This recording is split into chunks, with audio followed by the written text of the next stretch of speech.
All right.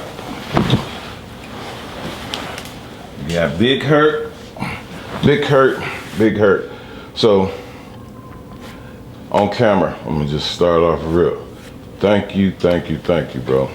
Thank you. I truly appreciate it. For me to be starting this off with you setting the bar, all right? Because we talking about just the image of man, right? Put my phone on. So. Yeah. We got a lot of character titles. We got thugs, real niggas, gangsters. We got professionals. We got entertainers, rappers. Even rappers is a known strong male model figure that the youth follow. We got all type of characters in neighborhoods. So I like to always start off rip by asking, what's your definition of a real man? My definition of a real man is one who is responsible. And it ain't about how real you is in the street and all that. It's about taking care of your responsibility, me first and foremost. Whether you just a young guy going to school and doing your chores, just starting with little stuff. Being responsible, clean your room up, get up, straighten up, put your clothes up. Little stuff like that lead to bigger responsibilities and build character. So to me, being a real man is just being responsible, honestly, more than everything. I could say a lot of little in between, but the bottom line, to get straight to it, is being responsible. Right. Being held accountable. Right. You know what I'm saying? Looking in the mirror and saying, I got to do what I got to do the right way. Not necessarily running around doing, a bunch of wrong stuff, but the right way. And that's where it started. To me, everything else come into play as life go, but the whole focus is being responsible, being held accountable, being able to admit, knowing when to say I'm wrong, my bad. All that's part of being a real man. Real men, they step up to the plate. You know what I'm saying? So, to me, more so that. Then as you get older, being responsible. If you have kids, your kids, take care of them, raise them. You made them, raise them. You got a wife, be there for your wife. You know what I mean? Don't just be popping babies and not taking care of them, leaving other people responsibility to take care of your stuff. Right. So that's why I say start with little stuff. That's why you give kids lessons when they little stuff. Clean your room up, take the garbage out. You might tell the girls or even the guys sometimes, wash the dishes. Go help your mama cook. Come in the backyard, rake these leaves up. Little stuff like that. Right. That's to me where it starts at. And then as you get older, of course, you go to other things. Right. So with that said, you, under 10 years old, tell me about those men in your community and your family and how they influence you. At under 10 years old? Under 10, we'll go there first. Well, under 10 years old, the main person in my life is my grandfather. Rest in peace to him. Talk about him. Describe his character. Man. Just a real man in the neighborhood. Everybody respect him. Mr. Thomas, Willie Thomas. That's my grandfather. And that's my father, to be honest with you. Because it ain't just who blood in your veins, it's who teach you and the teachings and who raised you. So my grandfather. It's your mom dad or your father dad? Mom's dad. Okay. He just was a solid, all-around man. He didn't play them games. And this is, you gotta realize, I'm a little older. How old are you? I'm 53. Okay. Back then. 69? Yeah, okay. August 22nd. Back then, it was really a village for real. Mm-hmm. You hear people throw that term around, but back then, that's when it really was to take a village. That really was what it was. You couldn't talk to Miss Johnson a certain way and she got to fuss at you, because as soon as she fuss at you and then bring you down and tell your mom and daddy or your grandparent, they gonna get on you too. Now you see people that don't like you to say nothing to their kid, even if the kid wrong. And that's where the kids start seeing how they can play these games. Oh, okay, mama, wait a minute, no matter what I do, you gotta show a kid, once again, be held accountable. If Miss Johnson fussing at you about something you just did, she gotta come tell me what you was doing, I'm gonna get on you too, because we all in this together. What neighborhood is this under 10? I'm from Woodrow Wilson. So 12th Street. Under 10, that's the area you was at. Yeah. And your grandfather was your pillar. That was my father. I lived with my grandparents. They raised me. Okay. I mean, my mother, she raised us for a while, but she was paranoid schizophrenic. To this day right now, I'm her caregiver, me and my wife. She lived with us. We be taking care of her. She got dementia now. But before that happened, though, she was doing good. She's a seamstress. She used to work for like Mark Buchanan and people like that. Way just before Pelly even came out. This when Leather Gandalf was out. Before Pelly and all that. And she used to go to Minnesota Fabrics, Joanne Fabrics, and buy the patterns and sew our Easter clothes and sew clothes for her sister. She was real good at sewing. That was her talent. And my father basically, they didn't make it. They didn't work out. He left us. I wasn't even walking when he left. I was a baby.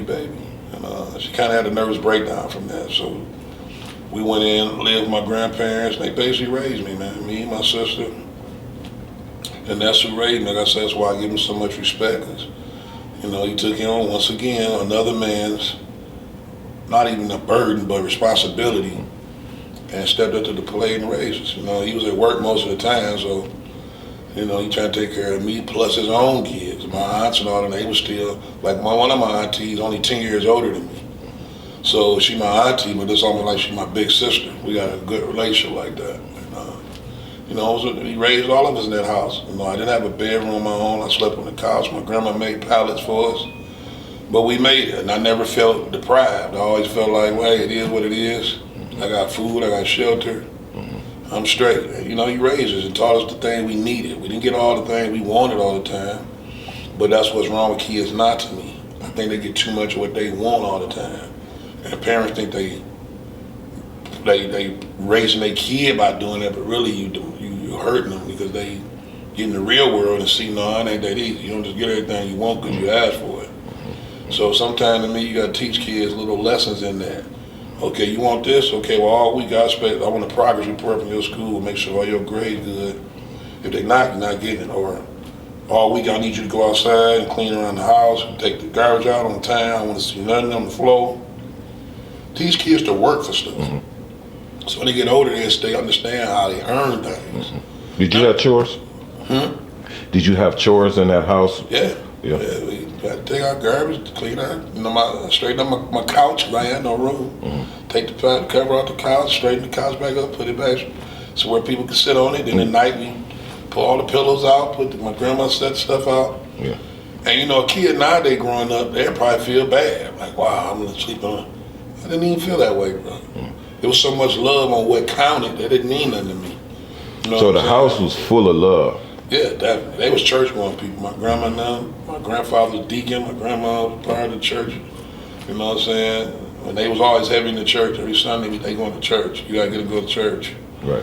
So how was that instrumental to your foundation and who you are, being that you was in a house full of love? Like, even though your father wasn't there, you still had love. Right.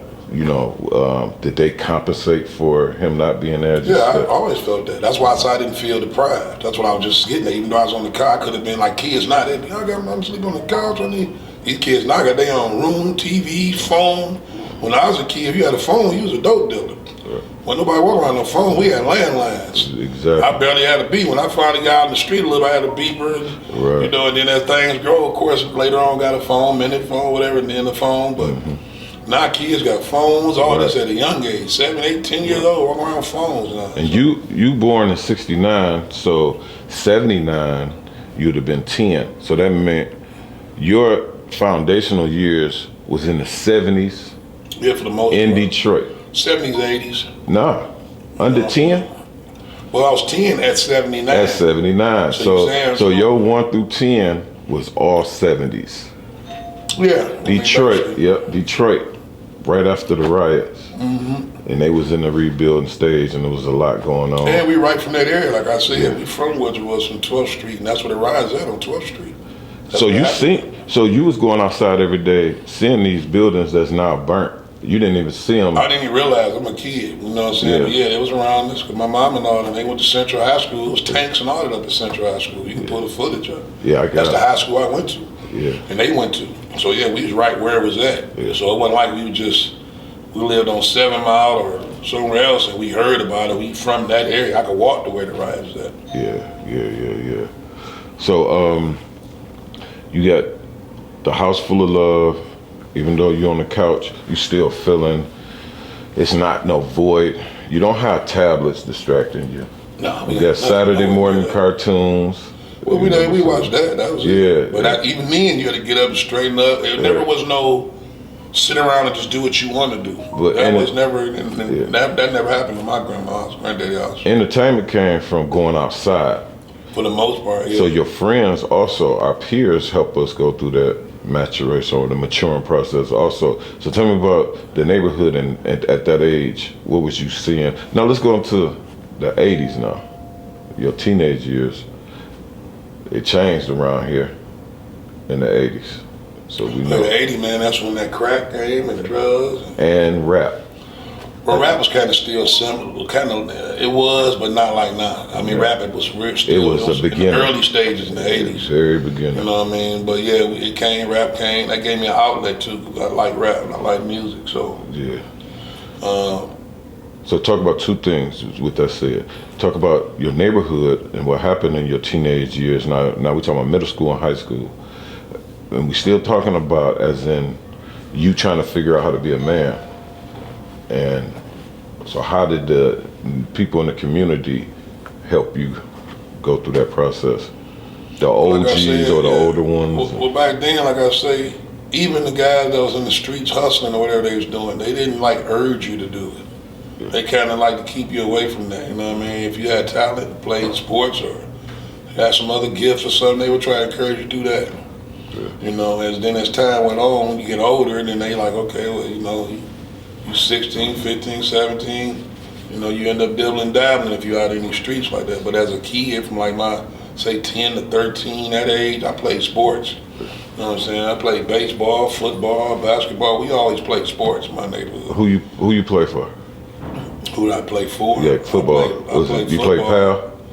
No, I ain't played PAL football. I played Little League baseball. For what? Played football in high school for a minute and baseball. Okay. That was a Central High School. Little League, I played for the Braves, the Mets. It was a league up here at Linwood and Finkel. I don't even remember what the name actually was of the league, but we knew where it was at. It was just Finkel and Linwood. And we played up there. I believe coaches is high up there on the influence of build manhood. Tell me about some of the coaches that you had and the ones that you remember that was very instrumental in your development and being responsible and being solid. Well, Mr. Vassar was my head coach for us baseball. He was older though. At that time, he was probably like 60 himself. But he had assistant coaches, so they all would help out with us and teach us stuff and, you know, fundamentals. It kept us out of trouble, man. I mean, that's the main thing. We had something to do. We wasn't idle-minded. My parents and my grandparents, even my mama, she was going through her situation with her mental and all that, but she still was pretty functional at that time. But she just kind of was going through it. It was, you know, a progression. So all of them encouraged us to do the right thing, man. I didn't grow up around a bunch of people that was trying to teach us wrong. Like I said, you can't even disrespect the neighbors back then. If they tell you don't walk on their grass and then you walk on the grass again, they might grab you and I'm gonna go take it out of your mind and tell you, keep walking on the grass. Something that simple. You might get it. Because the neighbors are so tight-knit with each other and the same with their kids. If my grandfather tell them to stay off the grass or don't do this or don't go around here doing that, and then he had to go tell their parents, they gonna get it. There wasn't no separation like that, us against them. Not neighbors, sometimes don't even speak. Be living on a block for years, don't even interact with each other. So we had a tight-knit neighborhood. It's just that we had to find ways to make things, to make stuff to enjoy. And what I mean by that is we had to be with our hands doing stuff. Get out there and take some wood and build go-karts. And we actually did that ourselves. Take a lawnmower engine and put it on the go. These kids wouldn't have a clue how to do that now. Yeah, I was talking about how we was the first ones to make those portable rims. Yeah. You the basketball rims, we'll build the whole thing. We'll build it and put the tires on it and bricks to hold it and be right in the streets. Now you could buy the same Yeah. The thing. They done took it and upgraded it, same stuff we thought of creating. They done took it and made it advanced and getting money for it. But that's one thing I tell a lot of kids too now, that y'all don't know how to do nothing with your hand. Y'all, everything is just y'all on the phone. Everything is push a button. You don't know how to build nothing and create nothing. And even though it might have seemed like we didn't have a lot, we didn't feel that way. We always had ideas how to do stuff, you know what I mean? And we was creative and know how to make stuff. And that's what I like about them telling you go outside. You know, get out of the grown people's face. Now the kids sit in the house with grown-ups all the time, everybody on their phone, grown-ups too. Even us sometimes, we sit there. But I'm on there mainly, like I say, doing a lot of stuff business-wise, but still at the same time, so that phone, the aspect of the phone, kind of distracting you from other stuff. Community. You know, right. And that's what we didn't have that. Like I say, so we got outside. We didn't want to come in. The kid, grandma like, hey, you know the street lights when they come on, you better be on. So that was the whole street light code. We all know about that.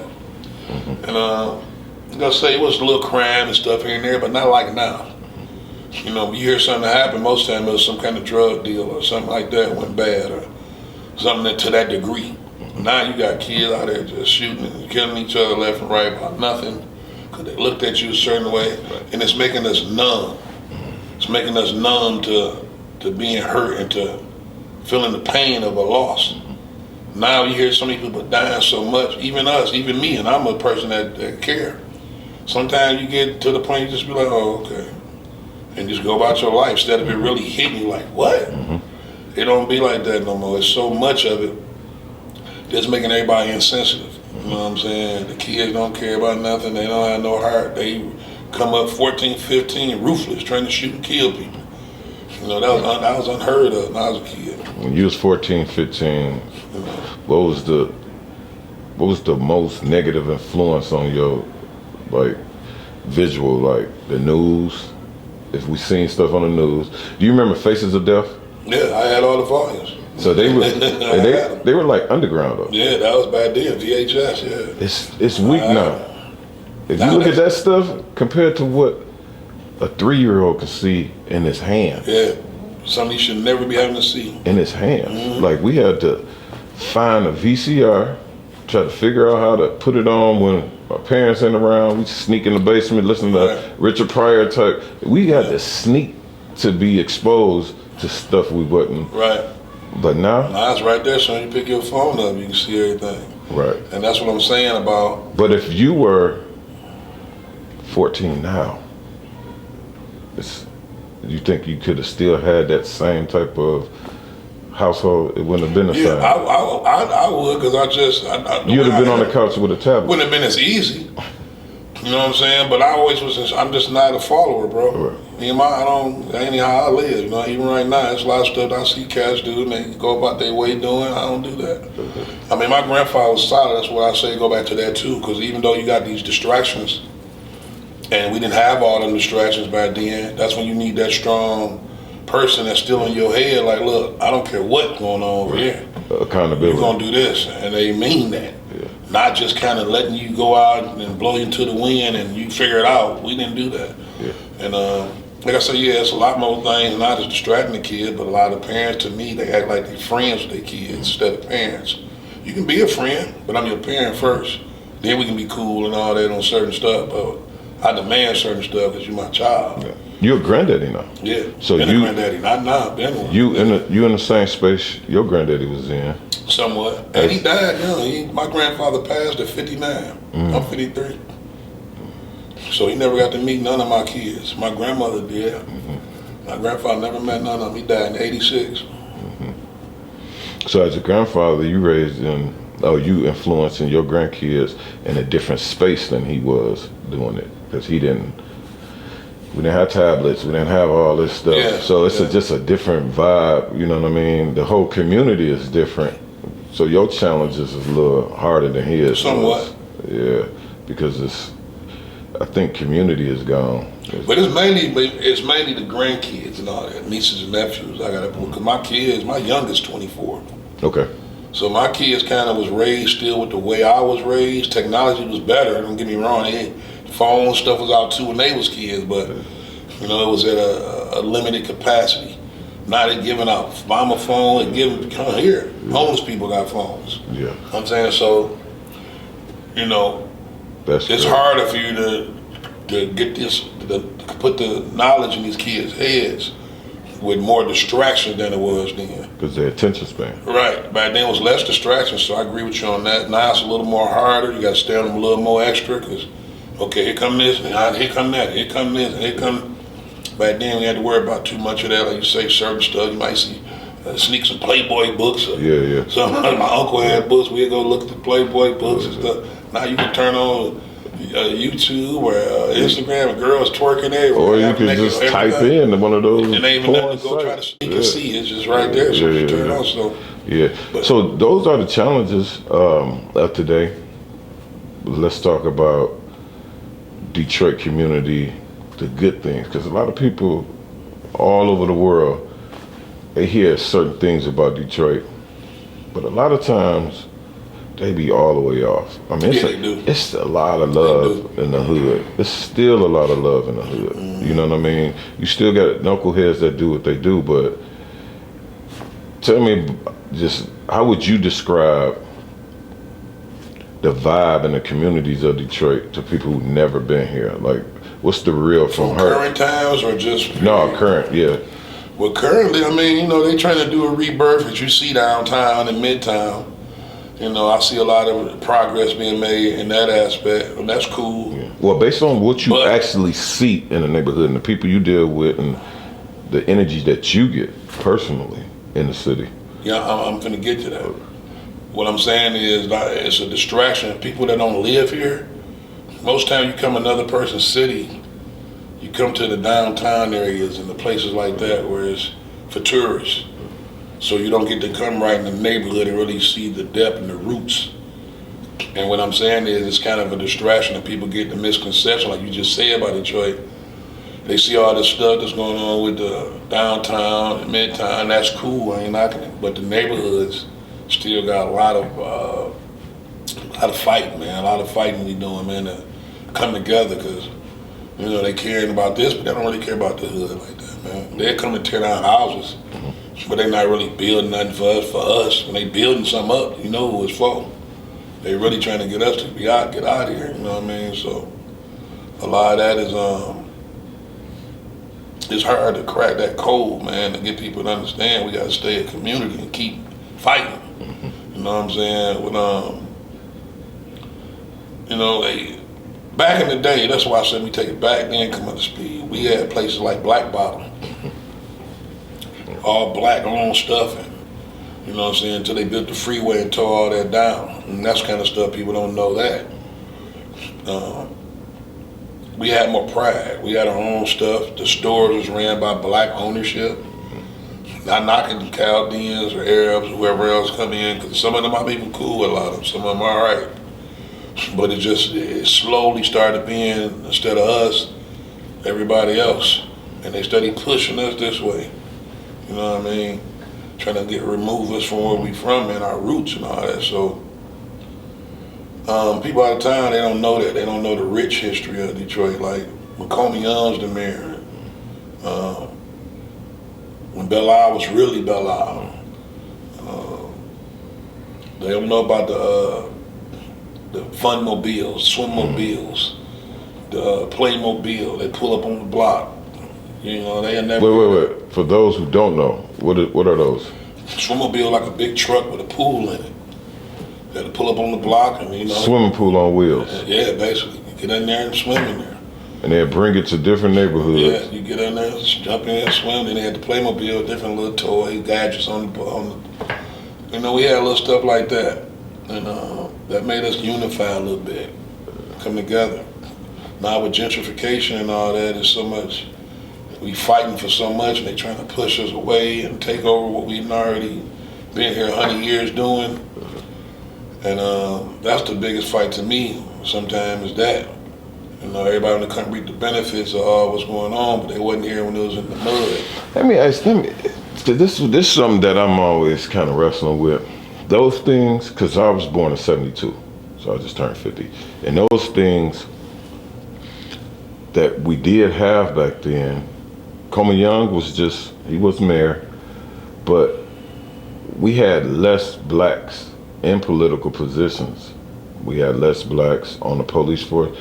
Now Detroit I pretty don't know much about is that. I ran can't say by that. blacks now. Compared can't to say now that. though, Now, when I was a kid, I didn't see a whole bunch of white police. There was black people because they was from the neighborhood. yeah. I think now it's more what you saying. A lot of these police don't even live in Detroit. They come from somewhere else. Back then, I knew some of the officers. Yeah. My man Darren Johnson was a narco. He's the head of the security for the Detroit Lions right now. And he was Kwame's main aide when Kwame's in there. Right. He was a police, like head of the narco division. In the 80s? When I was a kid, like late 80s, 90s. Yeah. You believe it was more black cops I in the know it 80s was, than now? What I saw, I was in the streets, man. Yeah. I'm looking at this stuff. I'm on the block. I sold drugs and all that. Yeah. We saw some white cops. That was rare. Yeah. Now I see a lot of white cops. And they don't have no sensitivity toward the hood. I don't say all of them, but a lot of them because they didn't grow up here. These was guys, the police back then, that pull up and know my grandmother. Hey, Miss Thomas. And he'd be a police officer because he went to high school with my aunts and all of them. No, so I don't agree with that part. I think it was way more black people back then. Do you believe the black? And that's the reason why they ushered in a lot of white police, because they don't have no sensitivity toward us because they're not one of us. They're not amongst us. You know what I'm saying? So it ain't no problem for them to keep pulling you over or pull up on you and make everybody leave where they go home. And even though you're not doing nothing wrong, or break up a party when ain't no problems and nothing going on, back then the police might pull up and get out there and shoot hoop with us. You know what I'm saying? Because we knew them. And that's what I'm getting at. I think then it was more black people because they was hiring people within the community. Right. And you think that was a lot that has to do with Comey Young? No, I ain't The say leadership. that. When I spoke with Comey Young, I mainly spoke of his name because of the era. Well, I was talking about that era. Yeah, so our kid, what he did when we were young, he was the head honcho in the city. First black mayor was after I guess I forgot who the white guy was. Yeah. Once the riots and all that came, and the whole Comey Young administration ushered in. You know and that set it up. That was black unity, black power. That even though we burned up all the black stuff that we had before that, when you was talking about black businesses, we ended up burning it up from our own frustration. Some of it, besides what they tore down over there when they made the freeway. Yeah, and then the Arabs tore Black Bottom down when there wasn't none and no reason to. So the Arabs came in and bought it up, and we've been eating out their hand ever since. Yeah, they gave them the money to buy it. They don't give us loans. We can't go get loans like that and come over here and get tax-free money and all that. Do you believe You believe that's what's been holding us back? That's a part of it. I mean, because if you have money, you could get loans, we could build stuff. They won't even allow you to do it. I know people personally that wanted to buy a lot of the properties down there in the Boston Edison area, where not knocking nobody. Like I said, I got white friends and everything, man. I'm not racist. Yeah, for sure. But I'm being real. It's truth. A city like Detroit was one of the most blackest cities it is. And then you got people trying to do stuff in the community and you won't even allow them to. But you give breaks and give tax breaks to people from other countries, and white people come in and they can just buy wherever they want, y'all allow it. And then give us the okie doke and then run around. We try to buy properties and houses and stuff in the community so we can own something where we from. So now it's a lot of BS on that. Yeah. I know a lot of blacks came up though from some people did. When the housing bust, the housing market bust, and then all this stuff was little or nothing. I know some people bought a lot. They spent their money on that instead of, we spend our money on a lot of fun. We do. You know what I mean? Mess up like a and we have had opportunity by the block. Why you think it's hard for that to click in us and us stick together and make the difference? Because we still can do it in these neighborhoods. It's not too late. It's always. It's still houses that's out there that we can. What is it gonna take for us to get it together? Like, what is your suggestions? It's gonna take us to just stop. To get tired of the same thing, man. We can all talk like we talking now. We got the right mentality, but then it's out of every two that's talking like us, it's 25 like, oh man, I'm gonna go to Somerset, man. God, I don't want to hear that. You know what I'm saying? We got to quit being in this trap mentality and understand the bigger picture, man. And if we don't do that, it's gonna just keep being the same cycle repeating itself. You know what I'm saying? And I talk with a lot of brothers, like I say, even outside of this interview, just on real stuff like we talking. And we feel the same way like you saying, but Parents, it started at home for one. And the parents got to be smart parents. You're only going to be as smart as what you're being taught. If the parents is naive and their mentality is on BS, their kids' mentality be on BS. That's who's raising them. So the parents got to check themselves. Sometimes, like I say, too many parents too busy trying to be cool with their kids and be friends on everything, instead of teaching them stuff that means something that's going to stay with them for life. A lot of these girls now don't even know how to cook, man. My grandmother and them had aunts and them in their kitchen cooking 10, 12 years old, cooking meals, real meals. So if something happened to her or she's sick, they know how to cook. You know what I'm saying? Little stuff like that means something. You said start at home, but if they don't have it, like if the parents at home is ratchet, they gonna raise ratchet kids. That's a problem. Right? So as in, let's say the responsibility of the men. So everybody that I look at that's a solid man, you influencing young boys whether you want to or not, because they watching you. They watching all of us. That's why we men makers, right? So because they watching us, I'm gonna close out with a couple of questions. Solution based, right? We know they watching us, and we know we have to keep this talk up, and that's the whole purpose for this platform, is to come up with some solutions. So what are some of the things that you, as an influencer here, telling the men here, what is it that you would say we really need to do to make a difference? If we're gonna lead this march, the men gotta lead it in the community. You know what I'm saying? And we have to do it for the women and the children, because they protect us and we're supposed to be their providers. But how can we do it together? We need more of these type of programs like you're doing right now. More mentorship. And then I got friends that be out there all the time with boots on the ground, like New Era Detroit. That's my nephew, Z. You know what I'm saying? I done marched with them. We done gave out water and flint. We try to do what we can, but it take a lot of people, man. Highlight them. First, highlight all the ones that's the people that don't know about Detroit and think it ain't nothing here. You say New Era Detroit. What's some other programs in the city that you can direct a woman who might have sons and don't know where to take them, or what else? I would advise them to go to his page, because they got them kind of programs. After school stuff to keep the kids running the streets. They got mentorships like what you doing.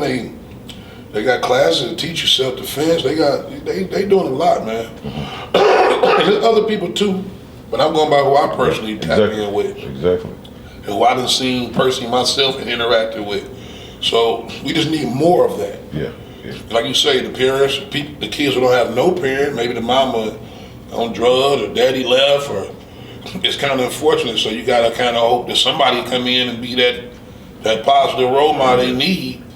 But a lot of times in the streets, you know, you're gonna get what you're gonna get. So need more opportunities like that where they can go somewhere and talk to somebody like we talking now. Just open the open house policy. Come on in, let's talk. Get out in the streets more, a lot of us. We can do more in the streets. Go to the neighborhoods like they do. And see, the thing about New Era Detroit, people understand, they got chapters all over the country, man. They're saying they like the new Black Panthers. It's not just Detroit. They got New Era Chicago, New Era Atlanta, New Era LA, New Era. They branching out all over, everywhere. You know what I'm saying? Who is your guy that you know? Zeke, he the president. That's my nephew. So can I interview him? I can tell you, I can put y'all together.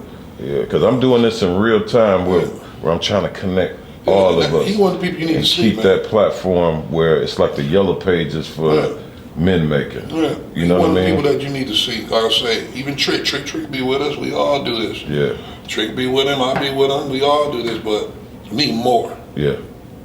5, 6, 7, 8 people. Not saying it's only that because he got chapters, but we need everybody's mentality got to change. Because if it's just us doing that and then 30 other people trying, it's like a tug of war. We're trying to pull you the right way, and 200 other people trying to pull you to do what they doing. It's crabs in the barrel mentality.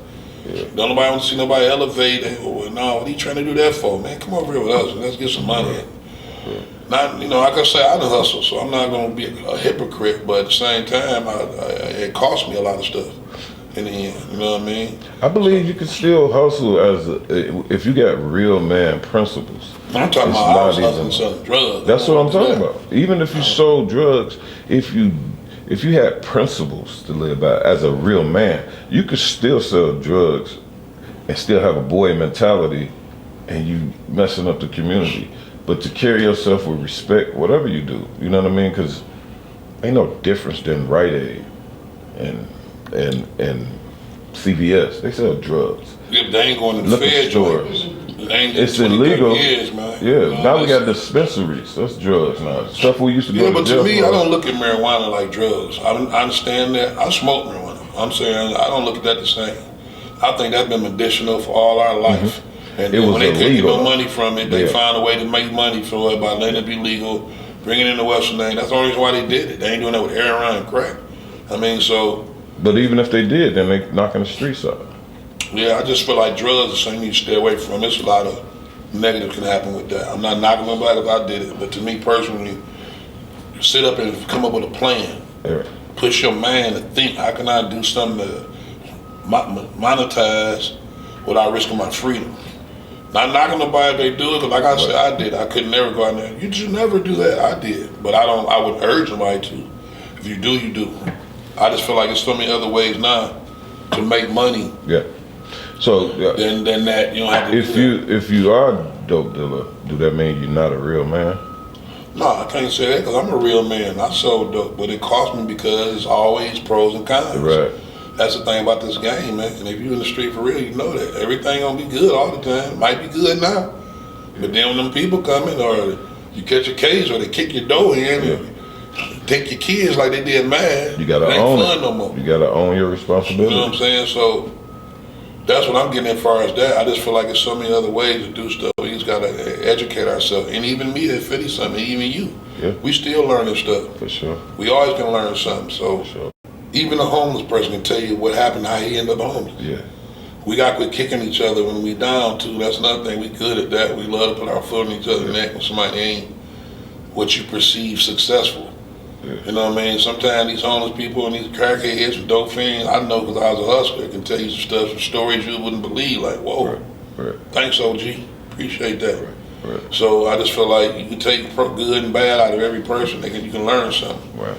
And you know, we just need more mentorship like we doing now. We need more guys that feel like we do to try to come forward. And it take time because it ain't gonna happen overnight, but gradually, if everybody start buying in, we have a lot more kids buying. Kids go by what they taught, man. That's the bottom line. Racism ain't nothing you born with, it's taught. Yeah. You know what I'm saying? If you selfish, that's something you taught. Yeah. Anything that you do that's a part of how you are, your makeup as a being, you was taught, or you learned it, or you watched something that made you do that. Yeah. You don't come out the womb like that, you know what I'm saying? So we just got to teach the kid and educate them and be there for them. Sometimes it's a good conversation. Change somebody. If there's 20 kids in there and I can just change 2 or 3, that's progress. Because it could be all 20 ain't learning nothing. Yeah. But them 3 or 4 that's kind of on that borderline and need to hear these conversations we talking, might change them. Yeah. You got some people that's going to be just diehard. No, I'm doing what I want to do, and I'm smarter than y'all. Everybody think they better than the next man. I done seen so many young guys, oh man, that was y'all time, man. Yeah. All right. Yeah. If you were 17 years old right now, you had some male influences, you had a lot of negative male influences in your life, and you about to graduate, and you about to be grown, and your mama, she's kind of struggling, and she's expecting you to man up, and you realizing, I don't really know how to be a man. I'm not capable of paying for the space and things that I use. Like, so what do I do? Where do I get this guidance at 17? And I'm outside now. And I didn't go to college. I know that I'm not equipped. And the streets calling me. Yeah. And, you know, all the influences of just the hip hop culture, which I love, you feel me? But that's so much in that I know it's not gonna help me be a man. Yeah, where do I go to just from, you know, what would you suggest? If that I suggest what I just said earlier. We need more programs that's open door policy to to the community and in the community. No, you're 17. How would you go about finding this stuff if you don't know? Like, what do they do? I mean, that's hard to say at 17. Yeah. I mean, I'm not 17 now. I mean, at 17, when I was really 17, I was in the streets. Like I say, so now reflecting back, it's kind of hard, man. Like I say, it ain't a lot of people really saying, come do this instead of that. Most people is monkey see, monkey do in the hood. You know what I mean? You're going to have a few exceptions that might be, nah, I ain't with that. Most people, it's like a gang. Like, if you grow up in a Crip neighborhood, you're going to be a Crip, whether you like it or not. It's almost like you born into it without even asking to be. Because that's where you live at. You can't be like, well, I ain't no Crip. Okay, well, what are you then? We all Crips over here. You live over with us. So it's kind of like, not saying here like that, but that's the mentality of it. Like, still got crews. Still got neighborhoods that crews. So that's a hard one. I just think that's their challenge. First of all, try to be a leader, man. How do you stand on your own in this community where there's so many, you got to be affiliated to just move around in your own, even go to the gas station? Yeah, it's tight, man. It's hard, man. So I don't know. I just think we need more of us to give them options to do something. Because if it ain't a lot of us, then it's going to be kind of like, well, I'm seeing this all the time. I don't see that. I hear what he's saying, but that ain't what I'm dealing with every day. Right. You know, I'm over a little boo-boo now, and they getting money over it. They ain't doing that. What you talking about? And I don't feel safe. And you seeing what they doing when they getting this money. It's hard. And they riding good, they dressing good, they eating good. You at home, you barely making ends meet. Ain't no food in your refrigerator. It's hard to tell a kid, well, you know, just do this first and do the right thing, and eventually kids be wanting stuff right now, man. They want instant reward, instant, gratification from stuff, and it's hard to get them to understand that. Credit. Stay with the, walk the course, and you're gonna see, man, it's gonna pay off. Because they just feel like it's a bunch of talk. So I don't know. We need more parents. Like I say, and if you don't got a parent, like you said, somebody in the neighborhood that you see that's doing something positive, talk to them. You know, maybe they give you some advice. I just think that it's going to take a while, though, to get it to be to the point where the majority is doing what we talking about instead of the other stuff. Yeah. Especially with TV and so much brainwashing and stuff going on through visuals and things like that. It's hard, man. We didn't see all of that. Yeah. And we still was in the street. I'm saying we didn't even have none of this stuff. These kids, they got too much stuff they can see all the time. Yeah. You know, we used to sneak and watch stuff like Benny Hill. Yeah. That was our little, like, porno thing. So, and our parents, and it's coming on late at night. Porkies. Right. Like that. Yeah. Now you see this 24/7 all day long. Every show is some kind of something sexual. They can pull up porn, like literally pull it up in their phone. So it's not. No, it's not. Ain't no sneak thing. It's right here. And then it's seared in they conscious. Yeah. You know what I mean? So things that don't supposed to be normal become normalized. You know what I mean? So closing out, I'm gonna go through. The first time I did this, I went on a spree for like 5 years doing interviews like this. I had the Kwame Kenyattas, I had the bunch of pastors, some policemen, El Kibalon Village. So I took all that information, I was reading a lot of books, and I came up with 9 principles. The 9 principles are the channels on the website.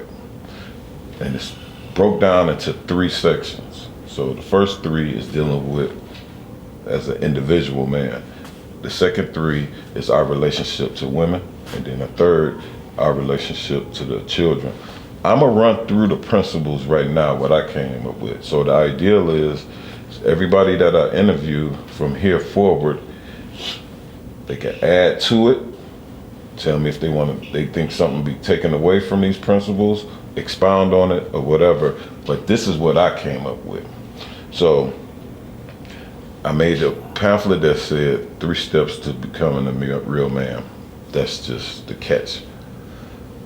Principle 1, find a way to pay for the space and things that you use. Boys are carried, real men stand on their own. So find a way, right? If you at home, you ain't got no job, you could be grown and you move with somebody. If you ain't got no money to pay them rent, you can still do work on that house. Yeah. You can still use your services to pay for your space. Right. You know what I'm saying? To balance out the space and the things that you use before you can take care of other people. Gotta figure out how to take care of yourself. Yeah. Do you agree with that? Yeah, of course. Is that a principle that's something we should push? I think so, because that's the way it's supposed to be. That's the same thing when I told you how we had to do chores and stuff. Yeah.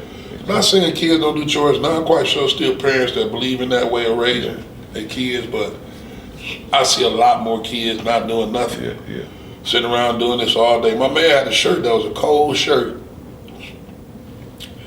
It said kids in the 80s, and it said kids now. On the kids in the 80s, they was playing hopscotch, throwing the football, climbing trees, climbing all the little. And on the kids now, every kid was doing this. Yep. When last time you seen a kid climb a tree? I don't know. A long time. The second principle is what you said. Own your responsibility, right? The word responsible means to fulfill the obligations that's applied to you. If you son, you have some obligations as a son. If you're a father, you have obligations. If you're an employee, you have obligations. If you're the mayor of a city, fulfill those obligations, and you're you fulfilling your owning. And then the third principle, you agree with that? That's something that's a high principle. Sound good to me. Okay, the third one in the manhood department, I only came up with 3 solid ones to me. Present yourself respectable. So the word respect is to be highly considered, high regard, high esteem. But think about that. To be highly considered. I mean, I gotta consider that this person can have an effect on my life, right? So you can have that position because authority, police, you gotta respect him because he can affect your life. Yeah, to a degree. Teachers, they can give you blessings or they can teach you the wrong stuff. Parents, they deserve respect because they're your parents. They've been there. Elders, you gotta consider, give them consideration that they've been there. So that's the respect, elders. Right? Self-respect. You gotta consider your own life, right? A lot of them don't have self-respect. They not really considered. So presenting yourself respectable, meaning when a man walk in a room, the women and children should feel safe. Because of the way he presents himself. Yeah. He just, you feel me? Presenting. So is that a principle we should stay on or not? Yeah, I agree with it to a degree. Like I say, most of them I agree 100%. The teacher thing and all that, I agree to a degree. Own your responsibility. So it's find a way to pay for the space of things you use, own your responsibility, and present yourself respectable. Yeah, that part I agree with. Those are the 3 in manhood. Now when it comes to our relationship, you have your wife. Y'all been married how long? 28 years, been together 35. Praise God. Yeah. Nah.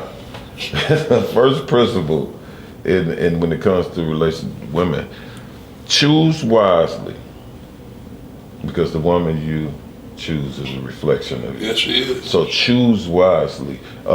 Is that something that they need to know when it comes to dating? Because we choose for the wrong reasons. Guys get with girls because they pretty, got a cold body on her. What does she got inside? There's a million girls doing that, especially with all the BBLs and all that kind of stuff going on. But what does she got here? What is her qualities about? What is her principles? So you're only gonna be as good as who your mate is. You know what I mean? So yeah, that's definitely something to be cautious about. Yeah. Learn what's priority and what's not priority. Just making sure a chick pretty and on your iron, that ain't no priority to me. You know what I mean? That's a showcase. She's something on your iron just for people to ooh and hide. Right. But she can't do nothing. She don't know how to cook. She don't know you. Kids. She don't know you. And she don't have no perspective on what life really about. All she care about is her vanity. Yeah. Most of the chicks like that. You know, I don't see a lot of them that do the stuff like the wife I got. And some of the guys I know, they wives, they old school, they cook, they clean. They care. They take other people's kids. We done raised so many kids that's not ours. Yeah. Mamas be on drugs, or just don't care. Kind of just put, like I said before, being responsible.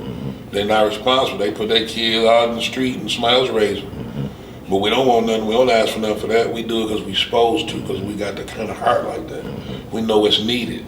Right. So a lot of kids, I could have told my wife, tell them they got to leave. Right. It's kids that actually straight up lived with us. My daughter's friends and stuff like that for certain times of their life through high school. They didn't know where to go. And we took these kids in. You know what I'm saying? So. You wouldn't have been able to do that without her. Without who, my wife? Yeah. I could have done it, but I wouldn't. I'd rather not because it's females. I don't deal with a lot of little girls. That could be a problem.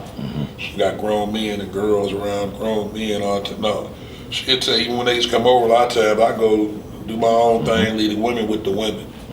So y'all can get an understanding from a woman perspective.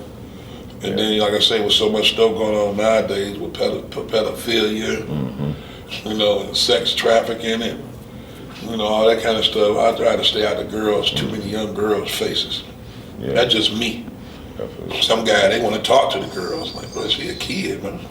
I met my wife, I met her at 21. We got together. Got married at 24. As soon as I was 40, she passed. Oh, my condolences. So I got that. I had that 16 years in, married, and almost 19 with her. So I became 40 single in 2013. Right. And the last time I was single, it was like ID 3. Yeah, you feel me? Totally different coming out here. Right? So that choose wisely. One thing I realized is it's a lot of good women out here. That don't mean it was the right one. Right. That right one. Yeah. Right? She got to know me because I'm a motherfucker. I'm a Detroit. You know what I'm saying? So it's a certain type of person that can handle me, and we have to fit. So that's why I say choose wisely. That is, and like you say, even when you choose somebody that's got good morality, and it still may not be the right person for you. For you. That's the thing. I gotta have the same ideologies, the same perspectives on stuff. Yeah. Not every single thing, because sometimes y'all can grow together and don't have the same perspectives. She can teach you something, you teach her something. Then in the end, y'all balance, come together. But it gotta at least be that space to grow that way, and both y'all willing to accept and learn from each other. So sometimes it ain't. They could have good qualities. It ain't necessarily got to be just a vanity and all they know is how to look good. They could have good qualities, but it don't match everything, your energies and when you. So that's part of it. Yeah. So then the second one in the relationship to women category is a man shouldn't ask a woman to follow his lead until he know where he want to go. So I agree to a degree. You know what I mean? Yeah. So it's kind of like, I know even in biblical, that's the first story, Adam and Eve. Adam had responsibilities before he got a wife. So even becoming a man, I became a father, then a husband, and then I became a real man. Yeah. I did it out of order, right? I need to know where I was going before. Because this woman, she's going to be dependent on me to have a plan. That's one thing I realized from all them other interviews. Is that a principle we should try to help them understand? Like, first you get you some direction in your life before you start thinking about getting married and all that. I think so. I agree with that. And people got to understand, life is a marathon, not a sprint. Say it again. And that's the problem. Everybody want to hurry up and let's take our time and learn and grow together. And you're going to steady learn. Get older. You never get to the point where I'll know everything. No, you don't. Right. Stuff steady changing out here. Different things are happening. Laws change. You always learning. So you got to be a sponge all the time. Right. You know what I mean? And take stuff in. Okay. And like I say, y'all can grow together too. Yeah. It ain't going to always be everything just laid out for you. Okay, now let's do it. Sometimes you got to go and step out there and put your foot in the water, man, and see how the temperature feels. Yeah. And you can learn that way together. Yeah. So I mean, I learned a lot together. Like I told you, I've been together for 35 years with her. You succeeded. There's people that's 70 and 80 been together 35. I ain't 53, been together 35 years. That's victory right there. That's victory right there. You know what I mean? We still was kids, so we was still learning too. I was still selling dope and all that, I married. Yeah. But my man was always on something bigger, like, I can do this, but I don't want to do this forever. Yeah. You got some cats that stay content with that. Yeah. Until they go to the Fed joint or get killed. Now you got kids, you know, left behind, nobody to raise them. So I always was thinking about my family first over me sometimes. Yeah. I could have did a lot of stuff and kept doing it, and I didn't. Yeah. And sometimes it might have hurt me monetarily, it might have hurt me a different way, but it was needed for me to get my focus together and understand that this ain't nothing but setting me up for two outcomes. I was just blessed to be able to do music, knew how to do this rap thing, and along with other things I can do, and you know, it gave me an outlet to do something different, man. I done lost so many friends and cats out. They got nephews, I call nephews because their daddy ain't here no more, and I'm aunt now to these kids or whatever, or big brothers to a lot of kids who ain't got their fathers and stuff. And it's sad, man. And she been with you through it all. Everything. That's court your cases, whole growth. all kind of stuff, man. That's why my documentary gonna be so. It's real stuff, man. For sure. You know what I'm saying? For sure. And we been through it all. She a soldier, and I'm a soldier right with her, man. Right. We in this war together. You know what I'm saying? Sure. So. The third one in the relationship category was vulnerability, right? It's it said love her, protect her, but I just to catch people's attention, I put test her, and the way that you test her is you be 100. You give her your truth. If she can handle your truth and choose to handle your truth, then it's likely that she's the one, the right one. Is that something that we can help the boys understand? Yeah, because transparency, that's basically what that is. That's being transparent. We ain't playing these games. I ain't got all these secrets on this side. Can't be like that with everybody though. You can't be open and just super transparent with every woman. Right. Everybody don't get to see that. You don't yourself to even see that. Exactly. But once we get to a certain point, you know when it's 100, when it ain't, man, and when you're going to be with somebody. So those things come about as the progression of the relationship goes. Yeah, for sure. And when I first met her, I had been in a relationship already. You know, I was young, so it wasn't no kid stuff, but still, I had just been in a relationship for like a year or two with somebody else. We met. So I wasn't really looking at her, of course, like I look at her now. It's my best friend. Back then, I'm kicking it with her. She kicking it with me. You know, she had a child before I met her. My oldest daughter, Deidre, which is still my daughter, raised since she was 2 years old. She's 37. But she had a baby. I didn't have no kids. So, you know, we try to really see where do we want to go with this. You know, and as things come and time go, you start seeing different things that you know if this the one or it's not. Yeah. Little tests come into play. You couldn't figure all that out the first year.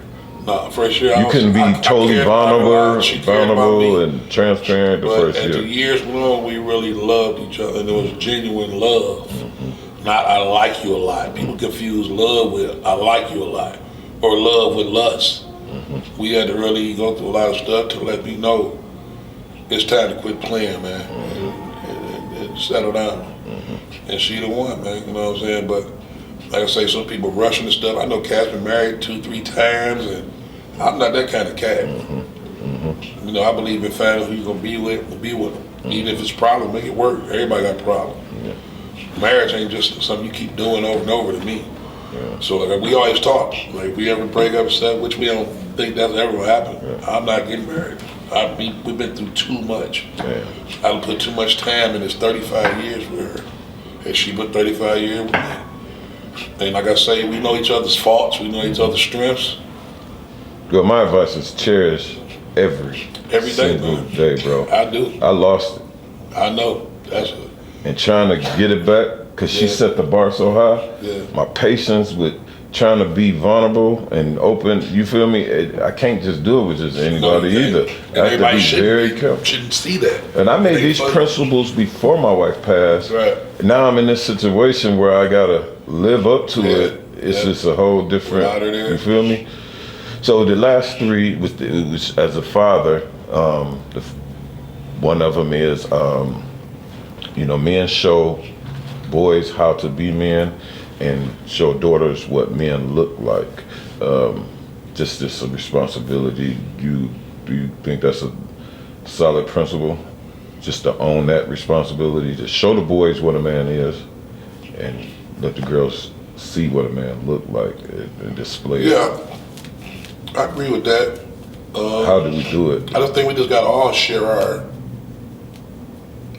mentalities and ideologies and don't try to hide them. Okay. And there's nothing wrong with being vulnerable, man. Sometimes as men, we taught to be tough. Yeah. Don't let your emotions, don't cry. You a man, and that hurt us sometimes, man. That's how we get PTSD, because PTSD ain't just a war out in these countries. Oh, it's the streets. You go through PTSD right here in the hood. Streets, for sure. And you keep holding in and harboring all these things because you're supposed to be a man. I'm too tough. Yeah. I'm too hard to show how I'm hurt, this and that. It hurt you. Yeah.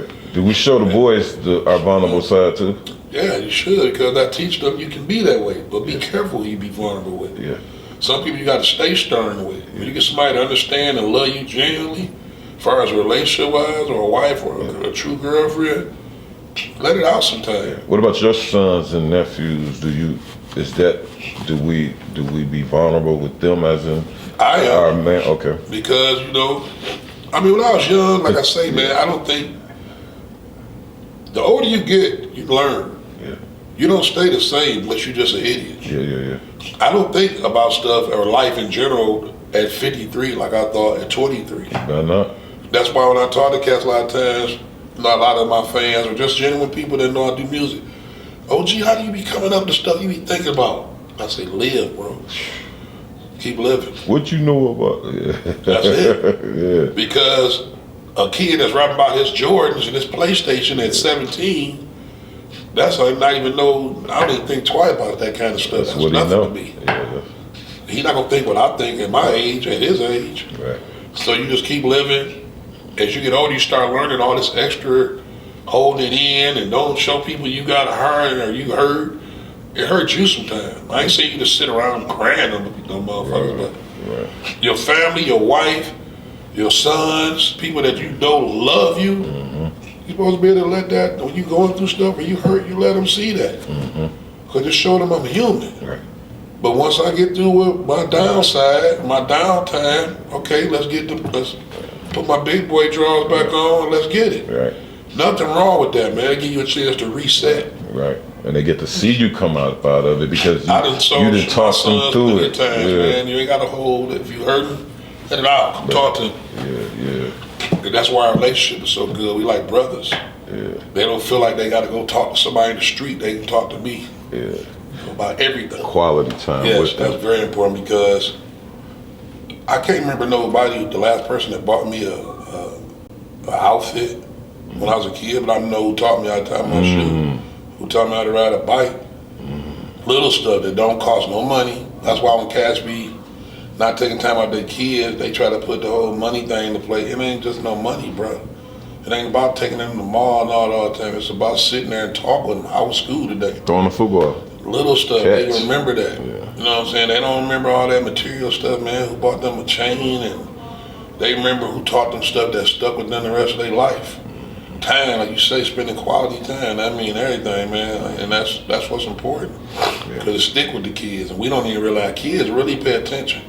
We think they ain't, 'cause they little, they really pay attention. You gotta understand, because they developing every second when they baby, they growing so fast. You can buy a kid outfit and they 6, 7 months, by the time they're a year, they can't even fit that no more. 4, 6 months later, they can't even fit it. They constantly growing and they mind taking in all this stuff. Learning. Constantly, so don't think, just like I be telling people, I don't do the goo goo gaga stuff with babies. Goo goo gaga, I really talk to them. So they can really hear, this is how I'm gonna be talking to you when you get old enough to understand. Yeah. Right now you don't, but I'm gonna talk and watch how quick they talk quicker than a normal kid where you babying them and goo goo gaga with them. Hey, come here, say your name. Say my name is, even if they can't say it. You keep saying that, they're gonna be saying their name quicker than all other kids say their name, or talking quicker than other kids. So time is lessons at the same time, it's nurturing, and it's substance. I can say, here go $1,000, okay, I'll see you next month and leave. Yeah, okay, they might look nice on the outside to people, oh, you bought his son this and that, and But you ain't teaching your son nothing. They just a mannequin with a lot of clothes on, nice clothes. Ain't got nothing here. So time, definitely, that's when we agree on totally together on that. Time is everything, man. And the last one, you just, it's kind of what you were saying is, it's protect the spirit of a child. So when you said it's nothing on the inside, right? But the spirit of a man is, even the babies, I don't think nobody's spirit is older than our human experience. Right. Being a human, we can say I've been on this earth longer than you, but spirit is eternal. So it ain't nobody older than nobody. So to be a 11-month-old baby, and I'm talking to him as a 50-year-old man, that kid's spirit is alive just as much as mine is. They feel it. Right? Yeah. And they don't know how to use the English language yet, and they don't know how to communicate yet, but I can break that spirit just being an asshole or a negative environment or just constantly having them around this, you know what I'm saying? So the principle is, you know, as men, we have to protect the spirit of our children, and we have to find a way how to keep their spirit, you know, light instead of dark. Is that something that should stay on the principle list? Yeah, I agree with that too. Because like I said, it go back to time again. Yeah. When you spend time with your kids, Quality time. quality time. There's so many little things that you don't think mean nothing that stick with them. You know what I mean? And they do, man. They stick with them. It ain't about material stuff all the time. Like your grandfather. Huh? Like your grandfather. Definitely, because he didn't even. He He worked went to it. a couple of my baseball games when he had a chance, but he worked all the time. He's working GM over in Hamtramck. And I knew he wished he could do it. He didn't have the time to. So it wasn't like, well, he ain't spending quality time. He couldn't do it. When he was spending time with you, But when he could, it was he would. quality. So, you know, and I cherish the moments because there's so many pictures. I was so young the times when he did have me that my aunts and all I can hear is the stories from him. They like, your grandfather's always gonna pick you up on Saturdays when he wasn't working, take you to get ice cream and take you here and take me to Sears or Highland Park. When Highland Park looked like the suburbs back then. It was nice and all that. And I remember them little things. I don't remember who gave me my first pistol or who gave me my first this. I remember that. Right. That stuck with me because it meant something. I knew he loved me. I didn't have my father. He took us to void. So yeah, little stuff. It ain't even always about money. Like you said, it's the little things, and it gives the soul love. Your spirit starts knowing what love really is. Because when you just see nothing but this hood stuff, man, you can become cold. Your heart can become cold, man. Break your And spirit. your heart and your spirit coincide. So when you see love and feel love, even if you ain't got all the fanciest clothes, that don't make you. It's rich people every day kill themselves, man. Money don't make you happy. That's what's wrong with us. We think having all the money and everything, all the jewelry and cars, that ain't nothing but little trinkets in this world, man. That allows us to be able to feel good for a minute or feel like we done accomplished something. But deep down, your spirit ain't right. Your family, your household ain't right. The way you interact with your kids and stuff, y'all don't get along, they don't like you. Who cares how much money you got? If you ain't got the people you love with you, that's what it's about. You want to get, so you can show your people, look, we made it. It ain't just for you. Yeah. So to me, time is what make the spirit right and make your heart right. You know what I mean? And it just lets you know what love really about, man. It ain't material stuff. It's the quality time, like you said, QT. Because that's what's gonna make you understand when it's time for you to have kids. How you supposed to do that, keep that going, let that be generational wealth from that perspective, not finance, not money. Yeah. Man, I believe I'm blessed. Like, I'm so blessed that I got quality time from you. We just met. Much respect. You feel me? And the way God is providing, this was Well, I told you I had you you, set big the dog. bar. When you see me down there, I said, but let me know. I believe in. Yeah. I believe in the higher power, and Me too. I know he got me, and he's gonna connect me with all the right. You feel me? So the way it's just been rolling out, man. It's just I knew it was gonna happen after 50, but I had to make it to 50. Yeah. Right? I got 5 sons. I got this empty nest, so now it's time for me to do this. I've been working on it for a long time. So just setting it off with a Detroit legend. You a legend, bro. I respect you. I've used your music to, if I go anywhere, Atlanta, New York, and I'm home when I put you on. You know what I'm saying? It's a certain representation that you give, right? That makes us look solid. You know what I'm saying? And I'm thanking God for just knowing that you've been married for so long, just the man side of it. You understand what I'm saying? Anything that you got, bro, that you need from me, I'm here. You know, it's more of this. It's gonna go full force as I go forward. Anything you want to say in your closing about the city?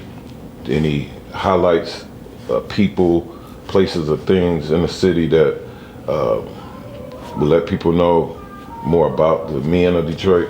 You could just share in your closing remarks.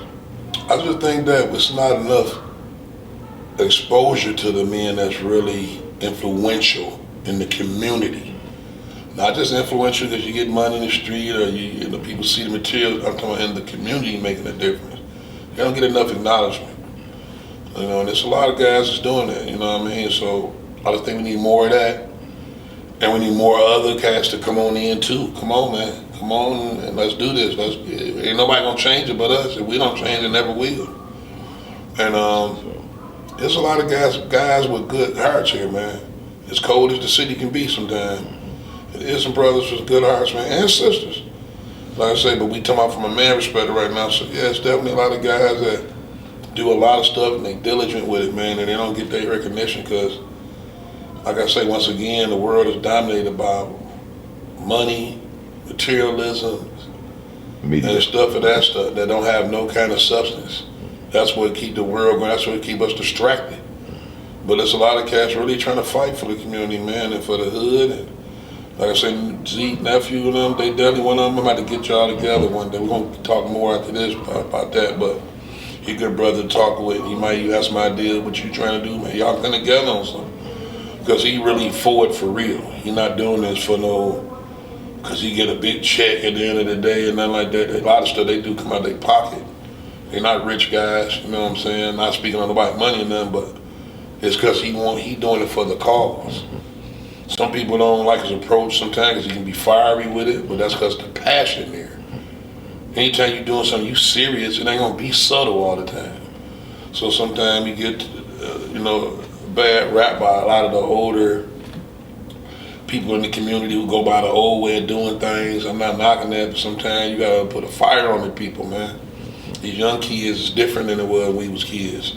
Sometimes it take a little more of a fiery approach and a little more brash when you're trying to make your point so they know I mean this.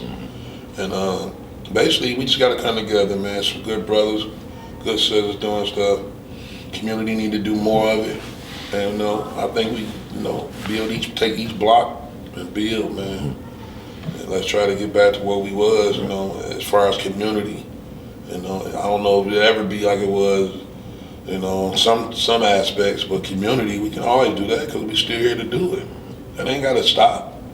But we gotta have enough people in the mentality to care. People losing hope and losing concern, don't care no more. I was telling somebody the other day, because when we was young, even when I was in my selling dope era and hustling and in the streets wilding, we still had some kind of morals in the way we do stuff. We could be out there shooting dice, smoking weed, talking, cussing, talking about chicks, whatever. But if Miss Johnson come walking past when they go in her house, hey, y'all chill out, that's Miss Johnson. Hey, Miss Johnson, you need some help? You need to carry your bag? Present yourself and then when she out the respectable. picture, we get back to it. But these kids they don't have no respect. They cuss, they saying all kinds of stuff around grown people. They carjacking elderly people, shooting women. It's just like, for real, like the OK Corral around here, man. And it don't make no sense. Like, for real, bro. Even the mafia got some kind of order. You got to sit down at the table. Manhood principle. Right. You They're not doing it as men. As men. Like, okay, men. What's your issue with this man? Exactly. And you got to speak on your issue, and we all determine as men, as a group, if that's worthy of what you trying to do. And if it's not, we're gonna say no. That ain't gonna happen. That's what I was saying earlier. Even if you sold dope, if you do it as a man, from that it's a different. Whatever you do, if you do it as a man, and men just being men, that's just in our nature. It's just it's a certain way, and it's just a lot of grown boys. It is. You feel me? Yeah. What's next for her? I say older boys. I don't call them grown. To me, grown. Older. You're right. That's supposed to mean so. I've grown. Right. If you ain't got no growth, you're absolutely right. You just an older boy. You're not grown and nothing. Yeah. So. That's what so when I even use because a lot of people's like, you shouldn't have used the word real men because you're trying to say other men are not real, but it still means fully grown. Yeah. You feel me? It just means, and grown means it's the epitome of growing. I get, you know what I mean? I'm still growing, but I'm fully developed. But when they tell you that you saying that's kind of being nitpicky. They know what you're saying and what you mean. Yeah, and I know what they saying when they say that. Yeah. They trying to give shine to what we ain't on. Nah, I'm gonna stand solid on what I say. Yeah. You feel me? That's we're not gonna back down from that because we're men. Yeah. Period. We have to stand. We gotta let our light shine so they can see our good works. And you know what I'm saying.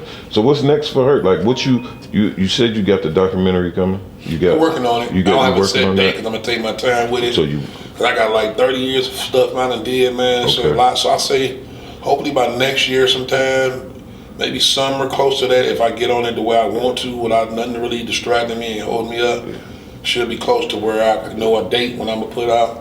Right now, working on an EP at the same time, some more music, movies. We've been doing a lot of that and helping my sons. They got music coming out. So the documentary also part of all of that too. So we just taking our time. Like I said, it's a marathon. Taking scripts, movie scripts. I never rush nothing. Yeah, some of them. Yeah. Most of the movies I've done, or people already reached out to me who I done work with. We already coming together on some ideas, but people present scripts, and I done work with people like that too. Yeah. You know what I'm saying? Depending if I like the script, I think it's something I want to be involved with. Yeah. Like I say, we got the Detroit Dreams on Tubi. I don't know if you saw that yet. You seen that? Detroit Dreams? Detroit Dreams. Who made it? Light Skin Films and my man Al Newton. Oh yeah. That's on Tubi. He's still in Atlanta, right? He be back and forth. Yeah. He'll always be. I think his daughter just had a baby. He had a son, or that was his daughter. I like that movie too. Yeah, it was good. Yeah. They played together, quality. Yeah. And he's been getting. You know what I'm saying? Since Luke at Night. Luke a hustler. When I say hustler, I'm talking about outside the door. I know. On just all kind of stuff. He get behind that camera, he getting the movies. He put that work in. Yeah, I give him his credit on that. He gonna go out and get it, man. So much love to him, and like I say, shout out to my man. What's his name? From the Hustler movie. Look at you, thanks.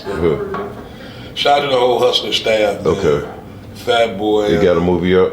Yeah, that's out too. We had that at the Bel Air. Shout out to the. What's the name of it? The Hustler. The Hustler. That's the latest movie I did. Okay. Swag. Okay.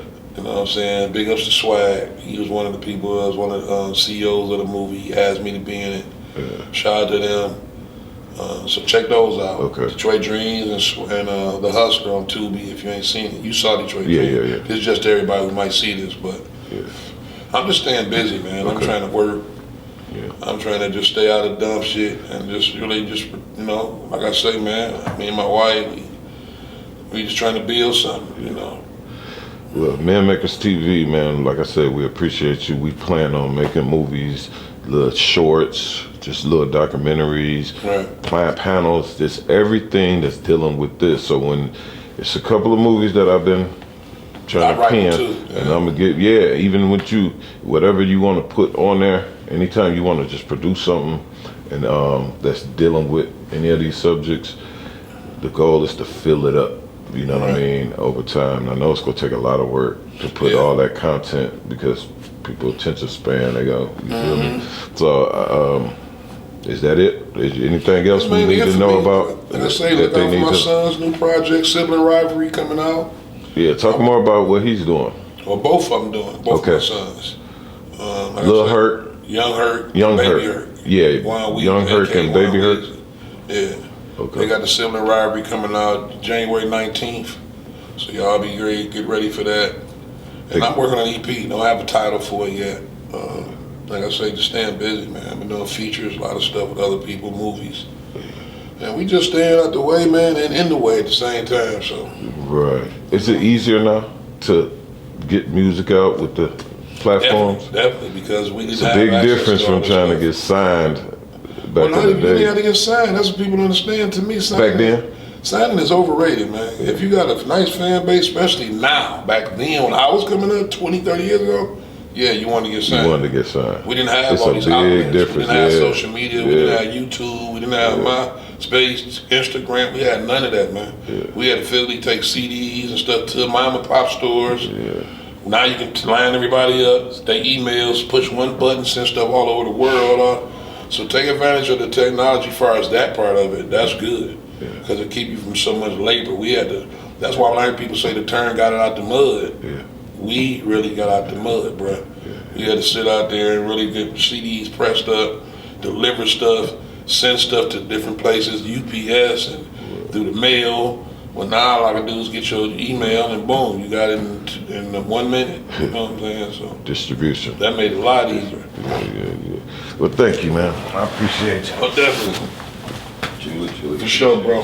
God bless.